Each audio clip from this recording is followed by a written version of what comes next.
Hola, bienvenidos a una nueva sesión de nuestro curso en primeros auxilios psicológicos. En esta oportunidad, ahora sí vamos a comenzar a entrar en materia directamente. Ya tenemos una serie de conceptos básicos necesarios para entender y ubicarnos, digamos, desde un punto de vista mucho más empático y de poder identificar distintas sintomatologías asociadas con una crisis emocional. Ahora, bueno, vendría siendo el momento para poder intervenir, saber qué hacer, cómo abordar esta dificultad o abordar eh, a la persona que necesita ayuda en estos momentos.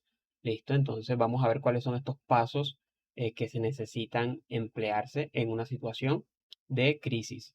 Vamos a empezar dando como una pequeña definición de lo que serían los primeros auxilios psicológicos, que los podríamos definir como esa capacidad que nosotros vamos a tener para poder ayudar a otro que está sufriendo y que, bueno, va a necesitar una ayuda después de presentar una situación de crisis.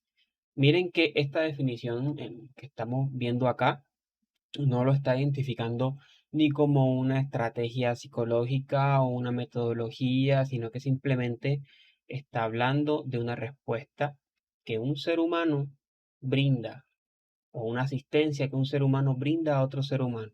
Y de esta manera es que quiero que lo conceptualicemos. Como yo, que tengo una capacidad, en este caso de respuesta y de ayuda, y la pongo en servicio de otra persona que lo necesita en ese momento. Por eso fíjense que aunque se llaman primeros auxilios psicológicos, la persona que lo brinda no necesariamente es psicólogo, sino que simplemente debe tener la disposición para ayudar y en segundo lugar, obviamente, debe estar preparado con ciertos pasos o cierta información que es la que nosotros hemos estado recibiendo a lo largo de este curso. Ahora bien, ¿cuál es el objetivo primario de los primeros auxilios psicológicos? Pues en primer lugar, que existe un alivio inmediato de todos esos síntomas que nosotros estuvimos viendo en la sesión anterior, los síntomas físicos, los síntomas cognitivos, los síntomas emocionales, etcétera. Y buscar, bueno, una restauración a un funcionamiento mínimo, es decir, como la persona en la crisis está fuera de su capacidad de respuesta, de su capacidad de adaptación, lo que buscamos es precisamente de que se pueda restaurar el mínimo funcionamiento para que la persona otra vez pueda estar a cargo de sí misma. Listo, y esto obviamente tiene un impacto, como hemos mencionado, a nivel cognitivo, afectivo, corporal, etcétera. Y también tiene como objetivo la reducción del peligro de respuestas violentas, porque como habíamos visto también anteriormente, una posible reacción puede ser la conducta alterada que puede incluir comportamiento violento. Entonces, lo que se previene es que el sujeto represente un peligro para sí mismo y para otras personas que se pueden encontrar a sus alrededores. ¿Ya? Entonces, tenemos esos tres objetivos primarios cuando nosotros entramos a asistir a una persona con estos primeros auxilios psicológicos. Veamos cuáles son los pasos que debemos tener en cuenta y si bien aquí vamos a hablar como una serie de pasos estructurados, no necesariamente siempre se ejecutan en el mismo orden y variará dependiendo, por ejemplo, si yo conozco a la persona o si no la conozco. Porque, por ejemplo, si se da en un aula de clase donde ya nosotros tenemos una relación previa con los estudiantes, pues algunos pasos no serán tan exhaustivos como en otros, o puede que dependiendo de las características de la situación, yo me detenga mucho más en uno o otro de los pasos que vamos a ver a continuación. Primero, es muy importante el contacto y acercamiento, ya que, por ejemplo, en una situación en la cual uno no conoce al individuo, la persona se encuentra en una situación de crisis y aún así yo tengo que llegar a esa persona y me tengo que identificar como un individuo que está ahí para ayudar. Entonces, algo tan sencillo como decir, mi nombre es Jamer y estoy aquí para ayudarte. Es una frase que nosotros podríamos utilizar para una fase de contacto inicial. Si nosotros ya conocemos a la persona, pues es mucho más sencillo esta fase de acercamiento y en muchas ocasiones simplemente le hacemos saber a la persona que estamos aquí. Mira, estoy aquí contigo, estoy aquí para ayudarte. ¿Sí? Esa es la primera parte, el contacto inicial. Hay muchas dudas con esto porque mucha gente, por ejemplo, pregunta que si puede tocar o no a la persona. Eso va a depender de la situación. De hecho, el mismo lenguaje corporal del otro individuo nos dice o nos da como el espacio o la invitación a que si hay un contacto físico o de lo contrario no se realiza. Pero si la persona está demasiado alterada, hablando de que su conducta incluso está tornándose violenta, no es recomendable como que intentar agarrar a la persona, porque eso va a exacerbar o a incrementar los síntomas. Una vez que yo hago ese contacto y acercamiento, debo tratar de conseguir una seguridad que promueva el alivio. Y muchas veces eso lleva o implica sacar a la persona de la situación en la que se encuentra, del espacio en el que se encuentra, y tratar de ubicar un espacio con menos gente. Si no es posible mover a la persona, entonces evacuar el personal que pueda estar aglomerado a sus alrededores. ¿Listo? Esto con el fin de comenzar a brindar un entorno más amigable para el sujeto. Es muy, muy importante porque en situaciones de crisis la tendencia o el impulso primario de mucha gente es acercarse o intentar como estar lo más próximo al individuo que está sufriendo, y muchas veces eso incluso puede abrumar muchísimo más a la persona que se encuentra en crisis. ¿Sí? Entonces es muy importante no saturar. En este caso, una sola persona muchas veces es suficiente para estabilizar a un individuo que sufre. Así que la recomendación será buscar ese espacio tranquilo, ese espacio que comienza a dar como una sensación de seguridad. Y vuelvo y repito, no tiene que ser un lugar sin ruidos, un lugar completamente aislado, pero sí un lugar que saque a la persona de la situación en la cual se encuentra ahora mismo, o mover a las personas que están alrededor. Cuando hablamos de la estabilización, es el paso donde nosotros podemos decir que de alguna manera estamos interviniendo directamente. ¿Por qué? Porque los demás pasos, como bien vamos a darnos cuenta, em, se tratan más como una especie de conversación con el sujeto, pero aquí en la estabilización es cuando yo hago uso de algunas herramientas o técnicas psicológicas para que la persona pueda regular toda la activación que tiene a nivel fisiológico y poder lograr ese estado de calma y funcionamiento mínimo en las demás esferas del individuo, por ejemplo, la cognitiva y la emocional. Entonces, aquí yo puedo utilizar, por ejemplo, las técnicas de relajación, una técnica que se llama grounding, que consiste como en intentar conectar a la persona con los elementos que tiene ahora mismo em, a su disposición, de pronto a nivel contextual, para que se conecte con la situación actual y se desligue de la crisis de pronto que ha estado viviendo. Nosotros vamos a profundizar en estas técnicas en el próximo módulo, entonces para que lo tengan ahí en cuenta. La recopilación de información es muy, muy importante. ¿Por qué? Porque acá nosotros necesitamos, una vez que la persona ya está estabilizada, indagar sobre cuáles fueron las circunstancias que detonaron la crisis. Y hay que ser muy cuidadoso en esta parte porque es muy común que cuando la persona intente contarnos lo que sucedió, pueda dar como que indicios de que la crisis se va a repetir, y por eso es muy, muy importante y fundamental que yo mantenga como que esa intervención constante de la fase anterior en esta fase. Entonces yo puedo preguntar qué pasó, qué pensé, o en la situación en la cual estabas, qué estaba pasando por tu mente, qué estabas sintiendo, qué fue lo último que recuerdas antes de haber de pronto comenzado a sentirte mal. Cualquier tipo de pregunta que me permita a mí entender cuáles fueron las circunstancias que llevaron al individuo a ese estado de crisis. Y en la fase 5, en el paso 5, asistencia práctica, yo trato, no voy a solucionar el problema con el sujeto, pero trato de establecer o buscar ahora mismo qué podemos hacer. Recuerden que ustedes están como en una primera línea, están brindando una asistencia. ¿Sí? Entonces, la idea es, en este paso, en conjunto con la persona afectada, poder ayudarlo como a organizar sus ideas y mirar qué estrategias se pueden utilizar. Por ejemplo, necesitamos llamar a un familiar, necesitamos ir a enfermería si estamos en la universidad, necesitamos ir a psicología si estamos en la universidad, cómo podemos abordar esta situación, por ejemplo, si es por una nota, un parcial o una situación familiar, o sea, intentar dar como un primer momento de lucidez para poder abordar la situación desde una perspectiva diferente. Como se podrán dar cuenta, no hay como unos pasos unificados o un método unificado, porque todo va a depender de las características de la situación, ¿sí?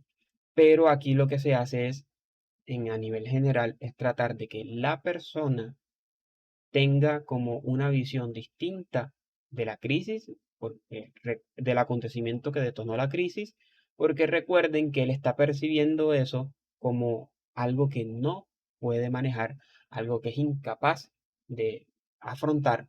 Listo, y la idea es cambiar un poco la perspectiva, no diciéndole tú puedes con esto, esto es sencillo, sino que hablando sobre alternativas. ¿Qué podemos hacer aquí? Podemos hacer esto, podemos ir allá, podemos, o sea, de ese tipo de asistencia estamos hablando. En el paso 6, y va muy conectado con el anterior, es identificar las redes de apoyo, o sea, a quién tenemos que nos pueden ayudar para resolver de pronto la situación de crisis.